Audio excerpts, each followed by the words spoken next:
Assalamualaikum warahmatullahi wabarakatuh. Pada kesempatan kali ini, insya Allah kita akan membahas tentang hukum-hukum mad. Sebelum kita membahas lebih lanjut, terlebih dahulu kita mengetahui apa itu mad.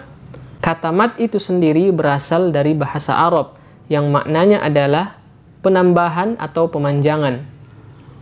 Namun secara istilah yang diinginkan dalam ilmu tajwid adalah memanjangnya suara disebabkan karena huruf-huruf mad. Apa itu huruf-huruf mad? Huruf-huruf mad ada 3. Alif, waw, dan ya. Dan 3 huruf ini akan berfungsi sebagai huruf-huruf mad dengan beberapa ketentuan. Ketentuan yang pertama, 3 huruf ini harus dalam keadaan sukun. Ketentuan yang kedua, ketiga huruf ini harus didahului harokat yang sejenis. Contoh misalnya alif, harus didahului harokat yang sejenis, yaitu fathah. Waw sukun didahului harokat yang sejenis, yaitu dhammah. Ya sukun didahului harokat yang sejenis, yaitu kasrah. Contoh dalam kalimat ini, nuhiha. 3 huruf mad dalam kalimat ini, yaitu waw sukun, ya sukun, dan alif, berfungsi sebagai huruf mad. Yang pertama ada waw sukun didahului harokat dhammah. Kemudian yang kedua ada ya sukun didahului harokat kasrah. Kemudian yang ketiga ada alif didahului harokat fathah. Sehingga ketiga huruf ini berfungsi untuk memanjangkan. Sekarang kita lanjut ke pembagian mad. Mad terbagi menjadi 2. Ada mad asli atau mad tabi'i dan ada mad far'i. Terlebih dahulu insyaallah kita akan membahas mad asli atau mad tabi'i. Mad asli atau mad tabi'i adalah apabila kita menjumpai bacaan mad dan setelahnya tidak ada salah satu dari 3 tanda ini, yaitu hamzah, tasydid, dan sukun. Maka itu disebut dengan mad tabi'i. Namun jika ada salah satu dari 3 tanda ini, maka hukumnya berubah, bukan lagi mad tabi'i atau mad asli. Dan mad asli atau mad tabi'i dipanjangkan dengan ukuran panjang 2 harokat.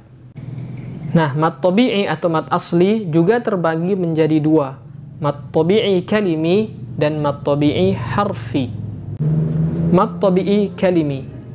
Kata kalimi ini menunjukkan bahwa mad tabi'i yang terjadi dalam sebuah kata. Bukan mad tabi'i yang terjadi dalam huruf. Karena insyaallah nanti pembagian yang kedua adalah mad tabi'i yang terjadi pada huruf. Sekarang kita coba membaca ayat ini, yang mana ayat ini terdiri dari banyak mad tabi'i kalimi.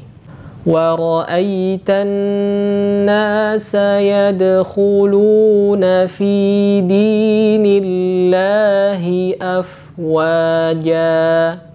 Kita perhatikan pada kata an-nasa, di situ ada alif yang didahului fathah, maka dibaca panjang 2 harokat. An-nasa. Kemudian pada kata yadkhuluna, di situ ada waw sukun yang didahului dhammah, maka dibaca panjang 2 harokat. Yadkhuluna. Kemudian pada kata fi, ada ya sukun yang didahului kasrah, maka dibaca panjang 2 harokat. Fi. Kemudian berikutnya ada ya sukun yang didahului kasrah juga, maka dibaca panjang 2 harokat. Di. Kemudian yang terakhir kata afwaja, di sini ada alif yang didahului fathah, maka juga dibaca panjang 2 harokat.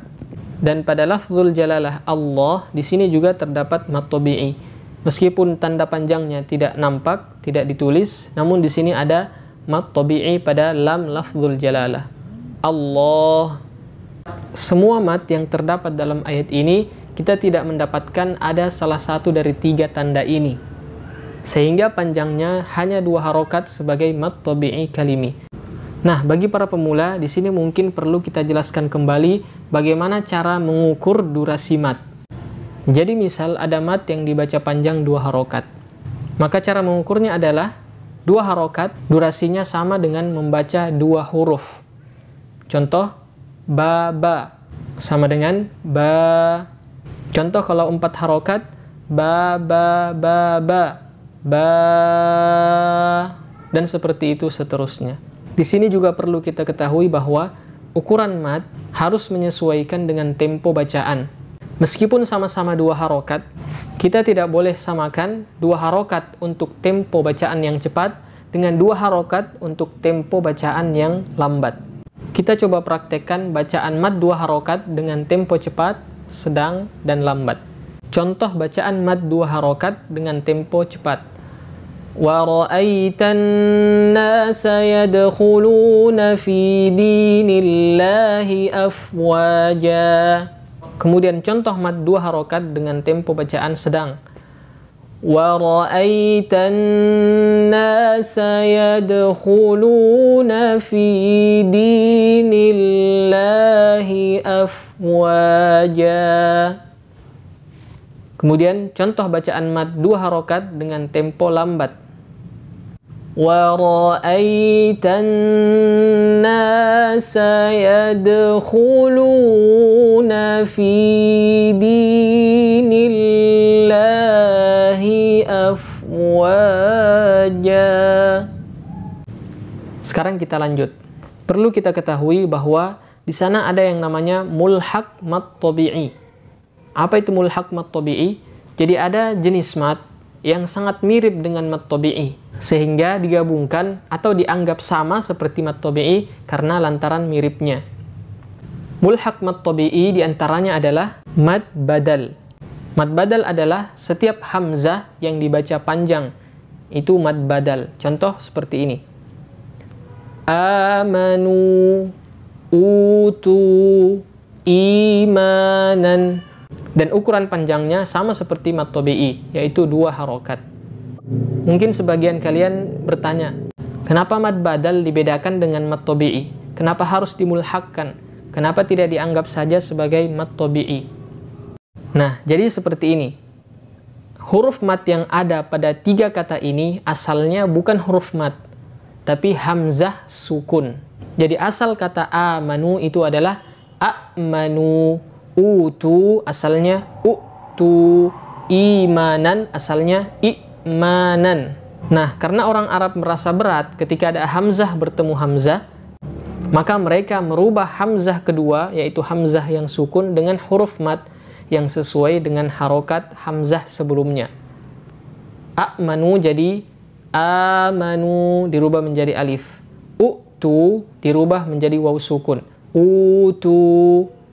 Imanan dirubah menjadi ya sukun, jadi imana. Kemudian di antara jenis mad yang dimulhakkan ke mad tabi'i adalah mad iwad. Apa itu mad iwad?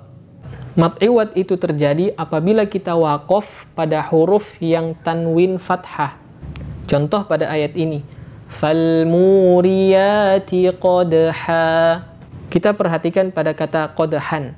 Ketika kita waqaf di sini, maka bukan lagi dibaca qadhan, tapi qadha. Tanwinnya dihapus dan alifnya difungsikan. Jadi qadha. Jadi huruf apa saja yang berharokat tanwin fathah dan kita waqaf pada huruf tersebut, maka hukumnya adalah mad iwad, kecuali ta marbutah. Adapun ta marbutah, ketika kita waqaf padanya, maka dirubah menjadi ha. Contoh pada ayat ini. Yatlu suhufan mutahharah. Mutahharah. Ketika kita waqaf, maka dirubah tak marbutahnya menjadi ha. Meskipun harokatnya tanwin fathah. Kemudian sekarang kita lanjut ke mad tabi'i jenis yang kedua, yaitu mad tabi'i harfi. Harfi maksudnya adalah mad tabi'i yang terjadi pada huruf, bukan pada kata. Dan mad tabi'i harfi ini hanya terjadi pada sebagian huruf-huruf muqatta'ah. Apa itu huruf-huruf muqatta'ah? Huruf-huruf muqatta'ah itu adalah huruf-huruf yang biasa kita jumpai di awal-awal sebagian surat dalam Al-Quran. Dan hurufnya ada 5. Ha, ya, to, ha, ro. Kita langsung saja ke contohnya supaya lebih jelas. Contoh pertama adalah awal dari surat Toha. Toha, panjangnya 2 harokat. Kemudian contoh yang kedua di awal surat Yasin. Yasin. Mad tabi'i harfi adalah huruf ya. Sedangkan sin ini bukan mad tabi'i, tapi mad lazim. Kemudian contoh berikutnya di awal surat Ghafir. Hamim. Huruf ha. Ini juga hukumnya mad tabi'i harfi. Dibaca panjang 2 harokat. Kemudian contoh terakhir di awal surat Ibrahim. Alif lam ra. Huruf ra. Huruf ra adalah mad tabi'i harfi, dibaca panjang 2 harokat. Nah, itulah pelajaran kita tentang mad tabi'i harfi dan mad tabi'i kalimi. Insyaallah pada video selanjutnya akan kita bahas tentang mad far'i, yaitu pembagian mad yang kedua.